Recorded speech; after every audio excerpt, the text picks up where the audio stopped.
ಅಲ್ಪಸಂಖ್ಯಾತರ ಸಮುದಾಯದಲ್ಲಿ ಕಲಬುರಗಿ ಜಿಲ್ಲೆ ಸಂಬಂಧಿಸಿದಂತೆ ಕಲಬುರಗಿ ಉತ್ತರ ಮತಕ್ಷೇತ್ರದ ಶಾಸಕಿಯಾದ ಶ್ರೀಮತಿ ಖನೀಜ್ ಫಾತಿಮಾ ಅವರಿಗೆ ಸಚಿವ ಸ್ಥಾನ ನೀಡುವಂತೆ ಹಾಗೂ ರಾಜ್ಯದಲ್ಲಿ ಭುವಿ ಸಮಾಜದ ಒಬ್ಬರಿಗೆ ಸಚಿವ ಸ್ಥಾನ ನೀಡುವಂತೆ ಆಗ್ರಹಿಸಿ ಜಿಲ್ಲಾ ಭುವಿ ವಡ್ಡಾರ ಜನಪರ ಕಲ್ಯಾಣ ಸಂಘ ಮುಖಂಡರು ಪತ್ರಿಕಾಗೋಷ್ಠಿಯ ಮೂಲಕ ಮನವಿ ಮಾಡಿದ್ದಾರೆ.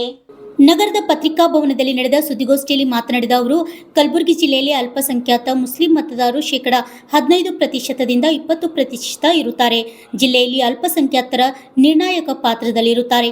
ಈ ಹಿಂದೆ ಮಲ್ಲಿಕಾರ್ಜುನ್ ಖರ್ಗೆ ಸಾಹೇಬರು ಸಂಸದರಾದಾಗ ಹಾಗೂ ಇವಾಗ ರಾಧಾಕೃಷ್ಣ ದೊಡ್ಮನಿ ಸಾಹೇಬರು ಸಂಸದರಾಗಿ ಆಯ್ಕೆಯಾದಾಗ ಅಲ್ಪಸಂಖ್ಯಾತರ ಮತಗಳು ಹೆಚ್ಚಿನ ನಿರ್ಣಯ ಪಾತ್ರವನ್ನು ವಹಿಸಿರುತ್ತಾರೆ ಹಾಗೂ ಕಲಬುರಗಿಯ ಉತ್ತರ ಮತಕ್ಷೇತ್ರದ ಅಲ್ಪಸಂಖ್ಯಾತ ಮತಗಳು ಹೆಚ್ಚಿನ ಪ್ರತಿಶತದಿಂದ ಮತ ಚಲಾಯಿಸಲು 40,000 ಮತಗಳ ಅಂತರದಿಂದ ಸಂಸದರಾಗಿ ಆಯ್ಕೆ ಆಗಿರುವ ಉದಾಹರಣೆಯಾಗಿರುತ್ತದೆ. ಖನೀಜ್ ಫಾತಿಮಾ ಅವರಿಗೆ ಸಚಿವ ಸ್ಥಾನ ನೀಡುವಂತೆ ಹಾಗೂ ರಾಜ್ಯದಲ್ಲಿ ಭುವಿ ಸಮಾಜದ ಒಬ್ಬರಿಗೆ ಸಚಿವ ಸ್ಥಾನ ನೀಡುವಂತೆ ಪತ್ರಿಕಾಗೋಷ್ಠಿಯ ಮೂಲಕ ಮನವಿ ಮಾಡಿದರು. ಬ್ಯೂರೋ ರಿಪೋರ್ಟ್, ರಾಜ್ಯ 32 ಕನ್ನಡ ನ್ಯೂಸ್, ಕಲಬುರಗಿ. ಸಚಿವ ಸ್ಥಾನ ಕೊಡಬೇಕಂತೇಳಿ ಸರ್ಕಾರಕ್ಕೆ ಆಗ್ರಹ ಮಾಡಲಿಕ್ಕೆ ಇವತ್ತು ತಮ್ಮ ಮುಖಾಂತರ ಕೋರ್ತಾ ಇದ್ದೇವೆ. ಅಲ್ಪಸಂಖ್ಯಾತರ ಸಚಿವ ಸ್ಥಾನದ ಯಾಕೆ ಆಗ್ರಹ ಮಾಡ್ತಿದ್ವಿ ಅಂದರೆ, ಕಲಬುರಗಿ ಜಿಲ್ಲೆಯಲ್ಲಿ ಅಲ್ಪಸಂಖ್ಯಾತ ಮುಸ್ಲಿಂ ಮತದಾರರು ಇಡೀ ಜಿಲ್ಲೆಯಲ್ಲಿ 15ರಿಂದ 20% ಪ್ರತಿಶತ ಇದ್ದಾರೆ. ಜಿಲ್ಲೆಯಲ್ಲಿ ಅಲ್ಪಸಂಖ್ಯಾತರು ನಿರ್ಣಾಯಕ ಪಾತ್ರದಲ್ಲಿರ್ತಾರೆ. ಈ ಹಿಂದೆ ಡಾಕ್ಟರ್ ಮಲ್ಲಿಕಾರ್ಜುನ್ ಖರ್ಗೆ ಸಾಹೇಬರು ಸಂಸದರಾಗಿ ಆಯ್ಕೆಯಾಗಬೇಕಾದ್ರೆ ಅತಿ ಹೆಚ್ಚು ಮತದಾನದಿಂದ ಅದು ಅಲ್ಪಸಂಖ್ಯಾತರ ಒಂದು ಹೆಚ್ಚಿನ ಮತಗಳ ಇದರಿಂದ ಆಯ್ಕೆಯಾದರು. ಅದೇ ರೀತಿ ಡಾಕ್ಟರ್ ರಾಧಾಕೃಷ್ಣ ದೊಡ್ಮನಿಯವರು ಕೂಡ ಈ ಹಿಂದೆ ಚುನಾವಣೆಯಲ್ಲಿ ಕೂಡ ನಿರ್ಣಾಯಕ ಪಾತ್ರವನ್ನು ವಹಿಸಿರ್ತಾರೆ ಅಲ್ಪಸಂಖ್ಯಾತರ ಉತ್ತರ ಮತಕ್ಷೇತ್ರದ ಶಾಸಕರು. ಅದಕ್ಕಾಗಿ ಖನೀಜ್ ಫಾತಿಮಾ ಮೇಡಮ್ ಅವರು ಉತ್ತರ ಮತಕ್ಷೇತ್ರದಿಂದ 2 ಬಾರಿ ಶಾಸಕರಾಗಿರ್ತಾರೆ.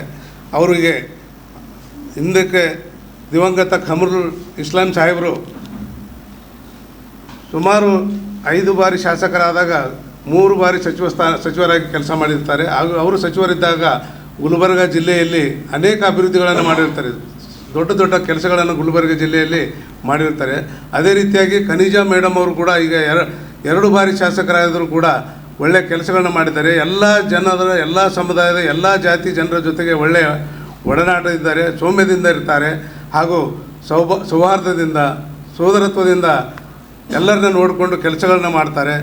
ಹಾಗೂ ಅವರು ಯಾವುದೇ ಒಂದು ಕಪ್ಪಿ ಚುಕ್ಕ ಇರಲಾರದೆ ಕಳೆದ ಸಿದ್ದರಾಮಯ್ಯ ಸರ್ಕಾರದಲ್ಲಿ ಅವರಿಗೆ ನಿಗಮ ಮಂಡಳಿ ಅಧ್ಯಕ್ಷ ಸ್ಥಾನ ಕೊಟ್ಟಾಗ ಅವರು ಒಂದು ಕಪ್ಪು ಚುಕ್ಕೆ ಇಲ್ಲದ ಕೆಲಸವನ್ನು ನಿರ್ವಹಿಸಿರ್ತಾರೆ. ಯಾವ ಇದರಲ್ಲಿ ಕೂಡ ಅವರು ಒಂದು ತಪ್ಪಿನಲ್ಲಿ ಕೂಡ ಬಂದಿರಲ್ಲ. ಅವರು ಒಳ್ಳೆಯ ಶಾಸಕರಾಗಿ ಕೆಲಸ ಮಾಡಿರ್ತಾರೆ. ಹಾಗೂ ಇವತ್ತಿನ ದಿನಮಾನಗಳಲ್ಲಿ ಇಂಥ ಶಾಸಕರು ಭಾಳ ಅಪರೂಪ.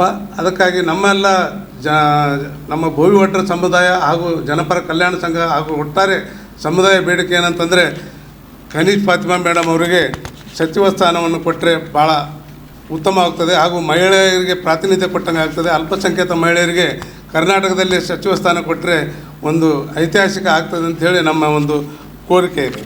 ಅದೇ ರೀತಿಯಾಗಿ ನಮ್ಮ ಭೋವಿ ಸಮಾಜಕ್ಕೆ ಸಚಿವ ಸ್ಥಾನ ನೀಡಬೇಕಂತನೂ ಆಗ್ರಹ ಮಾಡ್ತಾಯಿದ್ವಿ. ಯಾಕಂತಂದರೆ ಸಾಮಾಜಿಕ ನ್ಯಾಯದಡಿ ಸನ್ಮಾನ್ಯ ಶ್ರೀ ಮುಖ್ಯಮಂತ್ರಿಗಳಾದ DK ಶಿವಕುಮಾರ್ ಸಾಹೇಬರು ಸಚಿವ ಸಂಪುಟದಲ್ಲಿ ಭೋವಿ ಸಮುದಾಯಕ್ಕೆ ಸಚಿವ ಸ್ಥಾನ ನೀಡಬೇಕೆಂದು ನಾವೆಲ್ಲ ಜನಪರ ಕಲ್ಯಾಣ ಸಂಘದಿಂದ ಕೇಳ್ತಾ ಇದ್ದೀವಿ. ನಮ್ಮ ಸಮಾಜದ ಶಾಸಕರಾದಂಥ ಶ್ರೀ ಶಿವರಾಜ್ ತಂಗಡಗಿ, ಶ್ರೀ AC ಶ್ರೀನಿವಾಸ್ ಮತ್ತು ವೆಂಕಟೇಶ್ ಇವರೆಲ್ಲರೂ ಕಾಂಗ್ರೆಸ್ ಪಕ್ಷದ ಸಂಘಟನೆಯಲ್ಲಿ ಹಾಗೂ ಸಾರ್ವಜನಿಕರ ಜೀವನದಲ್ಲಿ ಅವರವರ ಕ್ಷೇತ್ರದಲ್ಲಿ ಗಮನಾರ್ಹವಾದಂಥ ಕೆಲಸವನ್ನು ಮಾಡಿರ್ತಾರೆ. ಇವರೆಲ್ಲರಲ್ಲಿ ಯಾರಿಗಾದರೂ ಸಚಿವ ಸ್ಥಾನವನ್ನು ಕೊಟ್ಟರೆ ನಮ್ಮ ಭೋವಿ ಸಮಾಜಕ್ಕೆ ಒಂದು ನ್ಯಾಯ ಕೊಟ್ಟಂತ ಆಗ್ತದೆ ಅಂಥೇಳಿ ನಾವು ಕೇಳ್ತಾ ಇದ್ವಿ. ಭೋವಿ ಒಡ್ಡರ ಸಮುದಾಯ ಏನಂತಂದರೆ ರಾಜ್ಯದ ಅಭಿವೃದ್ಧಿಗೆ ಮಹತ್ವವಾದ ಕೊಡುಗೆಯನ್ನು ನೀಡಿರ್ತಾರೆ. ಯಾವ ರೀತಿಯಪ್ಪ ಅಂತಂದರೆ, ವಿಧಾನಸೌಧ ನಿರ್ಮಾಣದಿಂದ ಹಿಡಿದು ವಿವಿಧ ನೀರಾವರಿ ಕಾಮಗಾರಿಗಳ ಅಭಿವೃದ್ಧಿಯಲ್ಲಿ ನಮ್ಮ ಸಮುದಾಯ ಪಾತ್ರ ಬಹಳ ಮುಖ್ಯ ಇರ್ತದೆ. ಆದ್ದರಿಂದ ಮಾನ್ಯ DK ಶಿವಕುಮಾರ್ ಸಾಹೇಬರು ಹಾಗೂ ಮಾಜಿ ಮುಖ್ಯಮಂತ್ರಿಗಳಾದ ಸಿದ್ದರಾಮಯ್ಯ ಸಾಹೇಬರು ಮೊದಲನೇ ಹಂತದಲ್ಲಿ ಸಚಿವ ಸಂಪುಟ ರಚನೆ ಮಾಡೋ ಕಾಲಕ್ಕೆ ನಮ್ಮ ಸಮುದಾಯಕ್ಕೆ ಅವಕಾಶ ಕೊಟ್ಟಿರುವುದಿಲ್ಲ. ಆದ್ದರಿಂದ ಇನ್ನು ಮುಂದಾದರೆ ಈ 2ನೇ ಹಂತದ ಸಚಿವ ಸಂಪುಟ ವಿಸ್ತರಣೆ ಸಮಯದಲ್ಲಿ ನಮ್ಮ ಭೋವಿ ಸಮುದಾಯಕ್ಕೆ ಒಂದು ಸಚಿವ ಸ್ಥಾನ ಕೊಟ್ಟರೆ ನಮ್ಮೆಲ್ಲ ಸಮುದಾಯದ ಆಸೆ ಈಡೇರಿದಂತ ಆಗ್ತದೆ ಅಂಥೇಳಿ ನಮ್ಮ ಕೋರಿಕೆ ಇದೆ.